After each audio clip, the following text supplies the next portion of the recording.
कांग्रेस नेता लोकेश शर्मा को पार्टी में अहम जिम्मेदारी दी गई है। आने वाले चुनाव के लिए Lokesh Sharma central war room में महत्वपूर्ण भूमिका निभाने वाले हैं। लोकेश शर्मा सीएम गहलोत के बेहद नजदीकी माने जाते हैं और लंबे समय से सोशल मीडिया पर निरंतर सक्रिय रहते हुए राज्य सरकार और कांग्रेस पार्टी के लिए कवच का काम करते रहे हैं। और इस बार के चुनाव में पार्टी की क्या रणनीति रहने वाली है और सरकार के काम पर इनको कितना भरोसा है, साथ ही जनता इनका कितना साथ देगी, इन तमाम मुद्दों पर हमारे राजस्थान हेड प्रदीप आजाद ने इनसे खास बातचीत की। राजस्थान में इसी साल के आखिर में विधानसभा चुनाव में जो माहौल बनने वाला है, जाहिर सी बात है कि काफी चर्चाओं में है।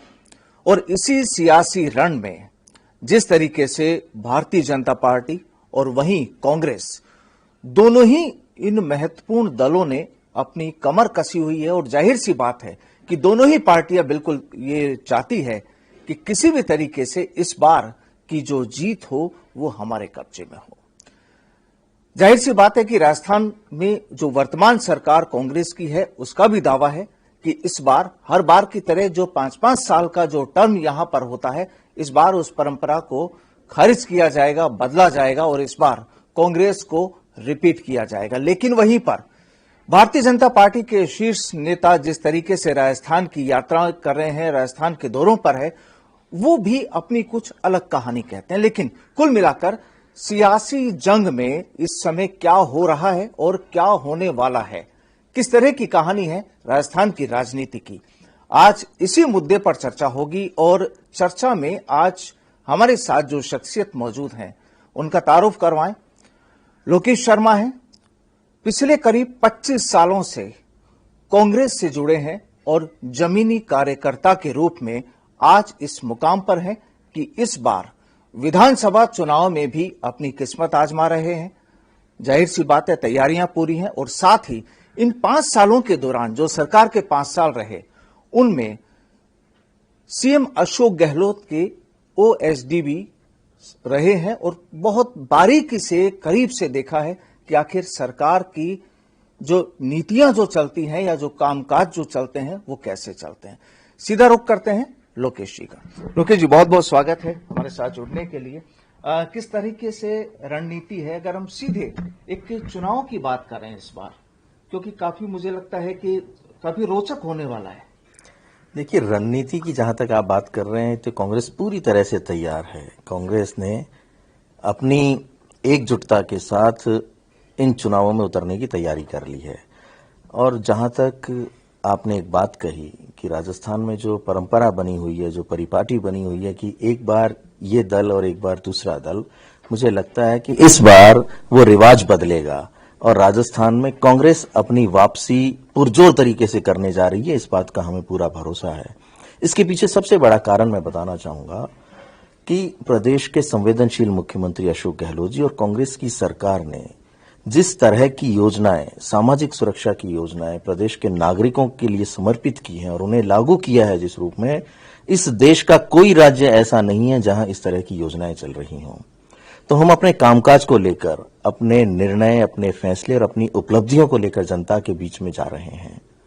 आपने देखा कि अभी मोदी जी आए और मोदी जी ने एक जुमला दिया गारंटी का, तो इस गारंटी के जुमले को राजस्थान नहीं मानने वाला है। उसका कारण यह है कि बजट 2023 से ही प्रदेश के मुख्यमंत्री गारंटी के साथ राहत देने की शुरुआत कर चुके हैं।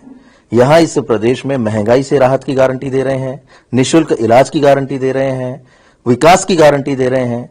तो जो काम हम पहले ही शुरू कर चुके हैं, मुझे लगता है कि मोदी जी ने अशोक गहलोत जी के उस गारंटी शब्द को कॉपी कर लिया है और अब वो उसका उपयोग लेना चाहते हैं। लेकिन उनका जुमला राजस्थान के लिए मुफीद नहीं है। यहां तो हम पहले से ही गारंटी देने का काम करना शुरू कर दिया है।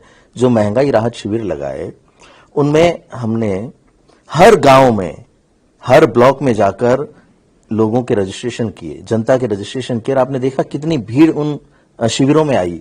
तो वो सीधा सा, जब एक व्यक्ति को 10-10 गारंटियों के कार्ड मिलते हों तो उसको कैसी अनुभूति होती होगी। उसे ये पता लगता है कि कोई है, राजस्थान में सरकार नाम की कोई चीज है जो आम व्यक्ति के पीछे खड़ी हुई है मजबूती से। यानी बीजेपी को सीधी चुनौती है इस बार। बीजेपी तो कहीं है ही नहीं आसपास।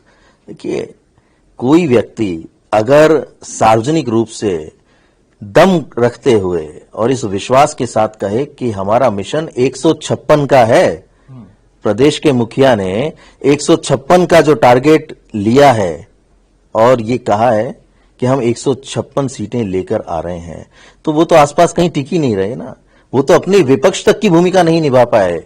इसीलिए प्रदेश में पिछले 3 महीनों से आप देख रहे हैं कि यहां सिर्फ और सिर्फ केंद्रीय नेता भारतीय जनता पार्टी के बार बार आ रहे हैं, क्योंकि उन्होंने प्रदेश की इकाई को नाकारा और निकम्मा मान लिया है।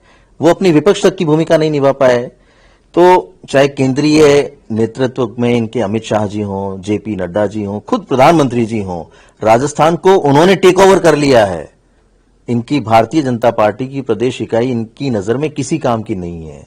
इसलिए अब आप खुद देख लीजिए कि जो संगठन और उनके नेता, उनके प्रदेश के नेताओं को इस रूप में देखता हो कि यहां काम सिर्फ केंद्रीय नेतृत्व ही आके कर सकता है, तो उस संगठन का हाल क्या होगा, जो आलोचनात्मक तरीके से एक विपक्ष की भूमिका भी नहीं निभा पाए, सिर्फ आरोप लगाए।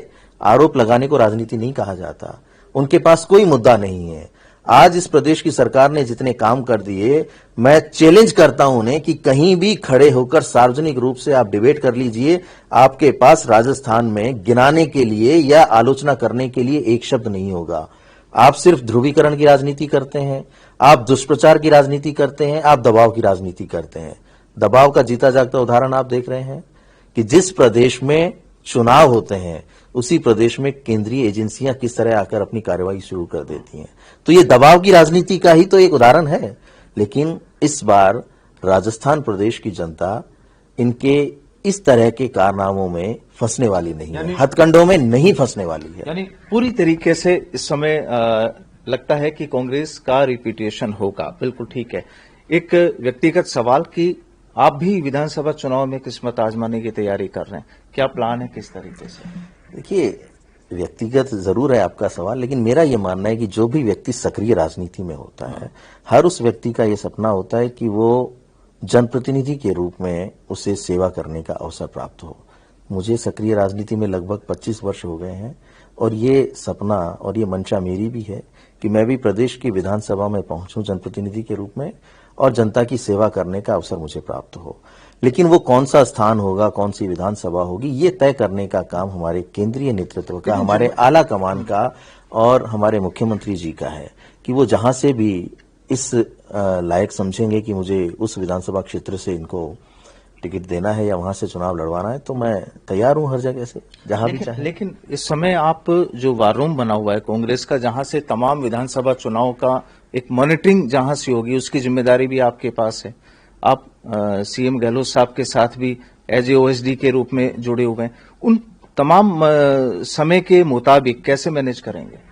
देखिए, अभी तो सिर्फ एक ही उद्देश्य है कि राजस्थान में कांग्रेस की सरकार की वापसी होनी है और उस उद्देश्य के लिए हमें जो भी जिम्मेदारी दी जा रही है हम उसे पूरी तरह से निभाने का प्रयास कर रहे हैं। वॉर रूम एक ऐसी जगह है जहां से पूरे प्रदेश का चुनाव का मॉनिटरिंग होनी है, संचालन होना है, कोऑर्डिनेशन होना है, कम्युनिकेशन होना है। तो ये सेंट्रल वॉर रूम की एक बहुत बड़ी भूमिका रहने वाली है।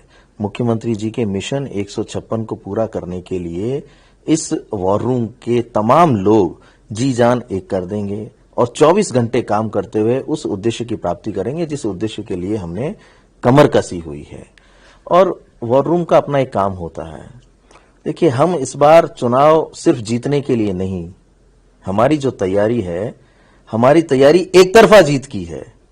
इसीलिए हमने मिशन 156 को हाथ में लिया है। तो वॉर रूम के माध्यम से हम प्रदेश के कोने कोने में हमारे बैठे हुए सक्रिय कार्यकर्ताओं तक कोऑर्डिनेशन का काम करेंगे। उनके साथ एक कनेक्ट हमारा रहेगा, हम उनकी मॉनिटरिंग करेंगे, जो भी टास्क उनको हम देंगे उनको वो उसी रूप में वहां एग्जीक्यूट करेंगे। अब देखिए, वॉर रूम की स्ट्रैटेजी तो बताई नहीं जा सकती है, वो तो हमारी अपनी स्ट्रैटेजी है। जीत के लिए हमारे पास क्या क्या तरीके हैं और कैसे हम उसको आगे उपयोग में लेंगे। लेकिन निश्चित तौर पर पूरे प्रदेश भर में जो एक युवाओं का लश्कर हमारे साथ है, आपने कई बार ये महसूस किया होगा कि भारतीय जनता पार्टी और विपक्ष के लोग प्रदेश की सरकार और मुख्यमंत्री जी की छवि को धूमिल करने का कुत्सित प्रयास करते रहते हैं।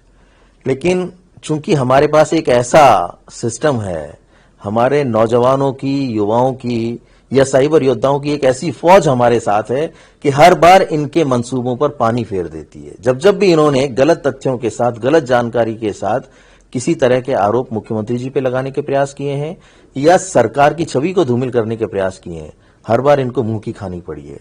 तो इस बार प्रदेश में कांग्रेस ने यह ठान लिया है कि इनके किसी भी हथकंडे को पूरा नहीं होने देंगे। तो ये थे लोकेश शर्मा जी, जिन्होंने सीधे तौर पर इस चीज को कहा है कि इस बार टारगेट केवल एक ही है कि कांग्रेस को राजस्थान में वापस से लाना है, और उसके पीछे की वजह जो तमाम योजनाएं जो राजस्थान की जनता को दी गई है, उन्हीं योजनाओं के दम पर इस बार पूरी तरीके से कांग्रेस की तैयारी कि एक बार फिर रिपीटेशन, और जो एक परंपरा जो चीज चल रही है अभी तक 5-5 साल वाली, उसको लगातार अब इस बार बाधित किया जाएगा, उसका रिपीटेशन नहीं होने दिया जाएगा।